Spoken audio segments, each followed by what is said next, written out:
¿Qué tal? Yo soy Michelle Chaín y esto es lo de hoy en temas económicos. Y justo esta semana, que Luis Miguel Barbosa cumple un año de haber tomado protesta como gobernador de Puebla, parecería que la economía le juega las contras. Y desde luego, partiendo de que es un tema nacional y que hay factores internacionales, pero bueno, de la administración de Luis Miguel Barbosa poco que decir. Me parece que había tres retos en el horizonte y los tres siguen prácticamente inmóviles: la atención de la pandemia de COVID-19, el tema de la recuperación económica y desde luego el tema de la inseguridad. Pero enfocándonos específicamente en el tema económico, la verdad es que el gobierno federal y la realidad nacional no ayudan ni tantito.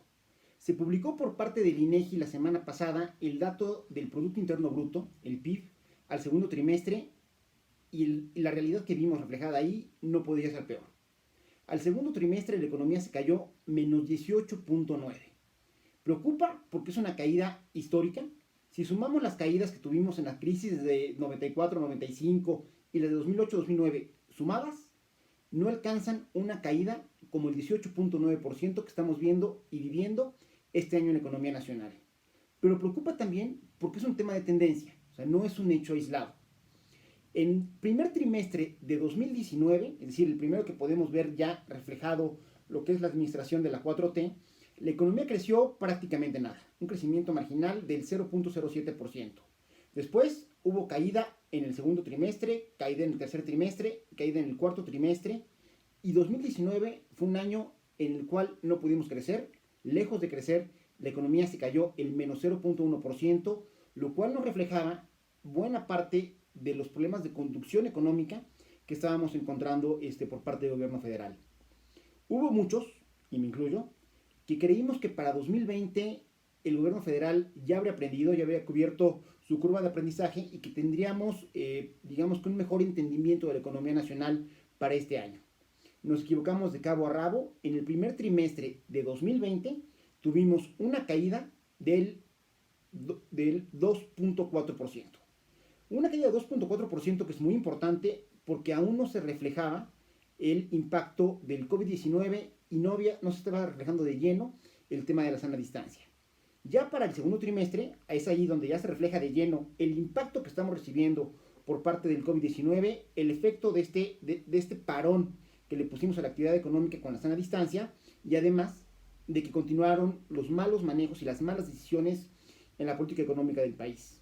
Y hay que recordar, y lo dijimos desde el año pasado, que esta crisis, la de 2020, es la primera vez en la historia del país en la que tenemos una crisis provocada tanto por factores internos, como son las malas decisiones de política, como por factores externos, como es el tema de la pandemia.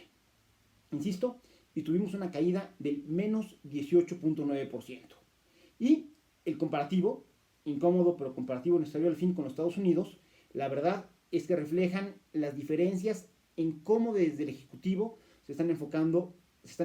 en ambos países. Tomando los datos de Carlos Ursúa, que más allá de files y fobias políticas, es una persona que sabe cómo funciona la economía, pero sobre todo sabe cómo funciona el gobierno y la toma de decisiones en gobierno en la 4T, señala que si nosotros midiéramos la economía a una tasa anualizada, como lo miden los Estados Unidos, entonces tendríamos que reflejar una caída allá de los gringos del menos 32.9%. Pero ojo, la de México en esos términos sería del menos 53.2%. O viceversa. Si medimos el desempeño de la economía norteamericana en los términos interanuales, no anualizados, interanuales, en los que se mide la economía mexicana, tendríamos que mientras la economía mexicana se cayó espantoso menos 18.9%, la economía norteamericana se hubiera caído, o sea, quería en términos de cómo se mide en México, menos 9.5%, es decir, la mitad de lo que se cayó México. Esto desde luego refleja diferencias estructurales entre las dos economías, pero fundamentalmente refleja la manera en la que el gobierno está enfrentando la crisis. En el caso de los Estados Unidos, es clarísimo que el presidente Trump se está jugando el pellejo políticamente hablando con el tema de la recuperación, y se ha metido, pero bueno, con todo. En cambio, en el caso de México, y voy a ocupar las palabras que ocupa Carlos Ursúa, por ignorancia o indolencia, el gobierno federal ha hecho todo lo contrario. No ha sabido entender que en la economía mexicana la inversión privada es fundamental, es lo que mueve a la economía, y por lo tanto no ha sabido generar las condiciones de confianza, de certidumbre, de certeza, para que estas puedan darse, cuando era evidente que venía el impacto de la crisis y que entre más pequeños, micro y medianos negocios se destruyeran, más desempleo iba a haber, más plazas laborales se iban a destruir y menos capacidad íbamos a tener de reaccionar para poder recuperar el dinamismo de la economía. El presidente literalmente ignoró esa realidad, se dedicó a una malentendida austeridad por parte del gobierno que actualmente nos tiene con un parón económico brutal, insisto, del menos 18.9% en este segundo trimestre del año, y además de un desempleo que entre los que nos reporta el IMSS y lo que nos reporta el INEGI en términos de ocupación, podemos hablar tranquilamente de 15, 16 millones de mexicanas y de mexicanos que hoy por hoy han perdido su empleo, cuando muchos de estos empleos pudieran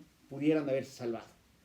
Y esto lo combino, lo engarzo, con una columna que acabo de leer por parte de Leo Zuckerman, muy interesante porque refleja muchos de los comentarios que hay a nivel de Wall Street de los inversionistas respecto al sector energético y específicamente a lo que tiene que ver con los hidrocarburos. Y es que prácticamente todas las grandes petroleras a nivel mundial, entiéndase Shell, Chevron, Total, British Petroleum, la que ustedes me digan, están pasando por momentos muy complicados. Uno, porque el mismo COVID-19 ha impedido que se pueda recuperar la demanda para estos combustibles, para los combustibles fósiles, es decir, en la medida que todavía no hay una reactivación plena de todas las economías, se sigue tratando de no gastar en combustibles innecesariamente, pero también refleja una realidad y un cambio estructural en el mundo. Un cambio estructural en el cual la preocupación por el cambio climático es patente en prácticamente todos los gobiernos del mundo y cada vez hay restricciones y hay políticas mucho más severas para evitar todos estos factores que inciden en el calentamiento global, como es desde luego la contaminación que generan los hidrocarburos, donde además estamos viendo un cambio radical en la demanda de hidrocarburos por el cambio de plataforma en la industria automotriz. Los motores eléctricos son ya una realidad, es la tendencia que viene y cada vez vamos a ver más vehículos de más gamas, en más gama de precios que estén ocupando ya motores eléctricos. De tal manera que el consumo de gasolinas y de diésels, que era de los principales destinos de toda la producción de energéticos vinculados con el petróleo, literalmente va de salida, y esto va a hacer que se demanden cada vez menos gasolinas y menos productos petroleros. Y desde luego, gracias al cambio tecnológico, que hoy por hoy hay una mucho mayor competencia para los hidrocarburos por parte de las economías renovables. Paradójicamente, en México queremos jugar al avestruz y no ver ninguna de estas realidades, porque el gobierno federal sigue quitándole dinero a las dependencias, le sigue quitando dinero de apoyos a las familias, dejó de apoyar a las micro y a las pequeñas empresas, y todo ese dinero lo está canalizando en una apuesta suicida a petróleos mexicanos. Pemex, que es la empresa petrolera más endeudada a nivel mundial, que a pesar de la inyección de recursos que ha tenido por parte de la 4T, trimestre tras trimestre reporta pérdidas multimillonarias, y a pesar de todas las inversiones que se han hecho, no logró el objetivo que se buscaba, que era aumentar su plataforma de producción. Su plataforma de producción está prácticamente igual. De tal manera que tenemos una empresa quebrada, cuyos bonos ya perdieron el grado de inversión y son bonos basura, donde nadie en los mercados internacionales sigue creyendo en la apuesta del presidente López Obrador por volver a ser de Petróleos Mexicanos una potencia energética, y el tema de la refinería no se le ve ni pies ni cabeza, y en ese sentido son recursos que estamos dejando de utilizar para reactivar la economía y que literalmente estamos dedicando a un barril sin fondos que es Petróleos Mexicanos. Y esto se refleja de manera muy importante en la economía de Puebla. Importante y preocupante. Si bien para la economía poblana todavía no tenemos datos al segundo trimestre, lo que sí tenemos es el indicador trimestral de la actividad económica estatal al primer trimestre del año. Y el resultado es de espanto. Un poco para tener el parámetro, mientras en la época reciente, cuando más pudimos crecer económicamente de acuerdo al ITAE, fue en 2017. De hecho, en el tercer trimestre de 2017 crecimos algo así como el 7.83%, si mal no recuerdo, 7.83%, más o menos por ahí, y fuimos la segunda entidad federativa que más crecimiento tuvo. A partir de la llegada del gobierno de la 4T, la verdad es que Puebla no ha visto la suya. Primer trimestre del 2019 crecimos 1.8%, pero digamos que medio pintaba. Para el segundo trimestre, la economía poblana prácticamente se va flat, un crecimiento de apenas el 0.29%, es decir, no le llegamos ni al medio punto. Tercer trimestre igual, crecimiento del 0.22%, es decir, todavía bajamos un poquitín, pero el cuarto trimestre de 2019, el cuarto trimestre del año pasado, tuvimos una caída del menos 4.2%. Y el primer trimestre de este año tuvimos una caída del menos 5.8%. A ver, un poco para ponerlo en perspectiva, en la crisis del 94-95, la economía mexicana se cayó el 6.5%. En la de 2008-2009 nos caímos por ahí del menos 6.3%. Pues bueno, el trimestre pasado, la economía poblana, aún sin que nos pegara el COVID, aún sin que nos pegara la sana distancia, aún sin que nos pegara todo el tema de la no recuperación de la economía y la reactivación de la economía, aún sin todos esos factores, nos caímos menos 5.8%. Es decir, tuvimos en Puebla, en chiquito, una mini crisis del tamaño de la 94-95 o de la 2008-2009. Y esto preocupa porque la tendencia de la economía en Puebla va para abajo de manera incluso más acelerada de lo que estamos viendo a nivel nacional, y falta conocer los datos para el segundo trimestre del año, cuando se tendría que reflejar el impacto que está teniendo en Puebla, tanto el COVID-19 como la sana distancia, como este desfase que estamos teniendo respecto al resto del país para regularizar la actividad económica. Y ojo, porque en el caso de Puebla, la eventual recuperación de los Estados Unidos no garantiza nada.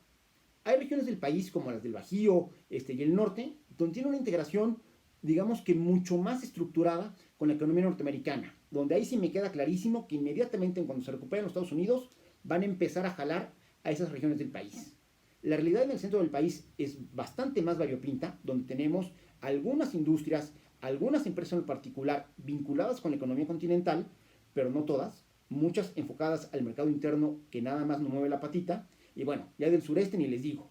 De tal manera que en Puebla, entre este tema, la dinámica y la inercia que de suyo traía la industria automotriz, que no era la mejor, la crisis que estamos teniendo en el sector automotriz por su caída en las exportaciones, y esta falta de decisión como sociedad para ponernos de acuerdo entre empresarios, consumidores y desde luego también el gobierno, de cómo vamos a romper esta inercia y cómo vamos a empezar a regularizar la actividad económica en Puebla, está poniendo en riesgo no nada más la economía en el corto plazo, sino que esto puede tener consecuencias estructurales pensando en el mediano y en el largo plazo. Veremos cómo avanza Puebla, veremos cómo avanza México, y sobre todo habrá que estar muy atentos de esos datos económicos de Puebla para el segundo trimestre del año, que pintan para estar de ahí nanita la ranita. Yo soy Michelle Chaín y esto es lo de hoy en temas económicos.